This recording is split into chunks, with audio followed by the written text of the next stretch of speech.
Godfather का नाम तो आपने सुना होगा, लेकिन गॉडफादर की जिंदगी के दो ऐसे बड़े सबक हैं कि जो शायद पूरी इंसानियत को एक कूजे में बंद कर देते हैं। दूसरी जंग अजीम से पहले इटली में एक तंजीम की बुनियाद रखी गई। इस तंजीम के जो अरकान थे वो चोर थे, डाकू थे, गैंगस्टर थे, मंशियात फरोश थे, उजड़ती कातिल थे।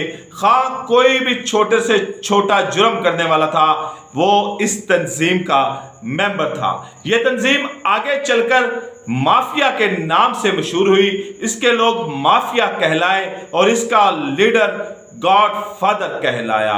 इस तंजीम की बुनियाद जो रखी गई, ये तंजीम महीने की बुनियाद पर, ये महीने में तमाम जो अपने अरकान थे यानी कि जो तमाम मुजरम मेंबर थे उनसे फंड इकट्ठा करती थी और ये फंड उन लोगों के लिए इस्तेमाल होता था कि जिसका कोई मुजरम कैद में है या कोई मुजरम हलाक हो गया है या कोई मुजरम जख्मी है, तो ये तंजीम उनकी फैमिली की माली मदद करती थी, उनके घर में पैसे बेचती थी। ये इस तंजीम का बुनियादी मकसद था। इस तंजीम में भी गॉडफादर का एक सबक था, ये मैं आपको आगे चलकर बताता हूं।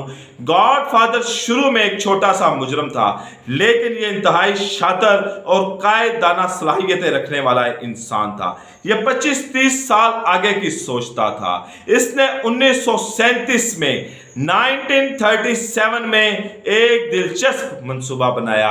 इसने एक रिटायर्ड प्रोफेसर को अपने पास बुलाया और एक सीनियर सियासतदान को अपने पास बुलाया और रिटायर्ड प्रोफेसर को कहा कि मुझे ऐसे तालिब इल्मों की लिस्ट चाहिए कि जो होनहार हो और काबिल हो, और सियासतदान को कहा कि मुझे ऐसे जो सियासत शुरू कर रहे हैं या जो बड़े कमजोर सियासत है लेकिन उनमें काबिलियत मौजूद है, ऐसे सियासतदानों की लिस्ट चाहिए। जो प्रोफेसर था उसने गॉडफादर को होनहार तालिब इल्मों की लिस्ट दे दी और सियासतदान ने भी ऐसा किया कि छोटे छोटे लीडर लेकिन काबिल लीडरों की लिस्ट गॉडफादर को दे दी। गॉडफादर ने इन सबको गोद ले लिया, इनकी माली मदद शुरू कर दी, इनके वज़ाइफ लगाने शुरू कर दिए। फिर एक वक्त ऐसा आया कि जिस जज के पास कोई मुजरम पेश होता था वो गॉडफादर का आदमी होता था। जो पुलिस वाला किसी मुजरम को पकड़ता था वो गॉडफादर का आदमी होता था। जो पर्चे के ऊपर स्टैंप लगाता था वो गॉडफादर का आदमी होता था। जो ब्यूरोक्रेसी किसी मुजरम के खिलाफ कोई कार्रवाई कर रही होती थी वो गॉडफादर का आदमी होता था। हर जगह गॉडफादर ने अपने पंजे गाड़ दिए थे। पूरे वस्ती एशिया पर गॉडफादर अपनी धाक जमा चुका था। बड़े बड़े हुक्मरान जो थे वो गॉडफादर के हाथ चूमते थे, उसकी पांव को हाथ लगाकर अपने सुबह का आगाज करते थे। गॉडफादर वो वाहिद शख्स था, वो पहला शख्स था कि जिसने जुर्म की दुनिया को सियासी बुनियादों के ऊपर मुतारफ कराया, जिसने जुर्म की दुनिया में नई सियासी जो अजादात थी वो दरियाफ्त कराई। रियासत के अंदर रियासत और अंडरवर्ल्ड डॉन जैसी जो इस्लाहात थी ये भी गॉडफादर ने मुतारफ करवाई।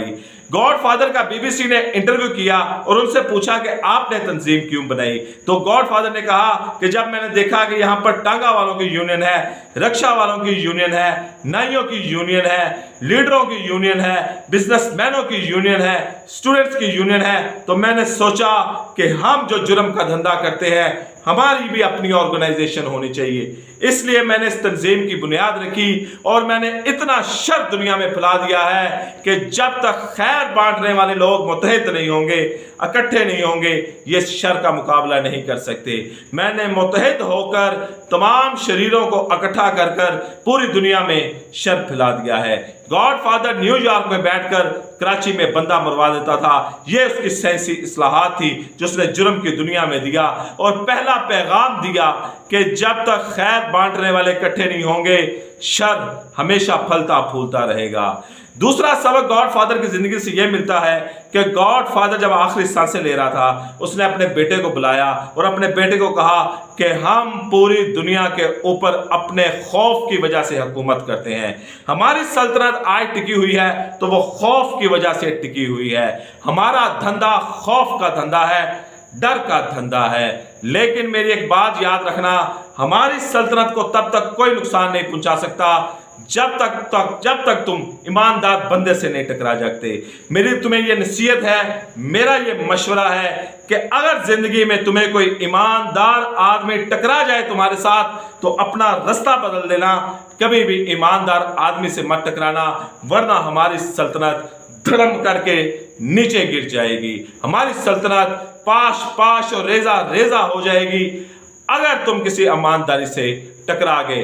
दूसरा सबक गॉड फादर की जिंदगी से यह मिलता है कि ईमानदारी सबसे बड़ी ताकत है, और ऐसी ताकत है कि जिससे गॉड फादर, जिसने पूरी दुनिया को खौफजदा किया हुआ था, पूरी दुनिया के हुक्मरानों को खौफजदा किया हुआ था, वो भी ईमानदारी से डरता था। खैर बांटिए, मुतहद रहिए और ईमानदारी के साथ चलते रहिए। आपके सामने कोई गॉड फादर टिक नहीं सकेगा। मुलाकात होगी इंशाल्लाह आपसे अगली वीडियो में। इजाजत दें, अल्लाह ने के बाद।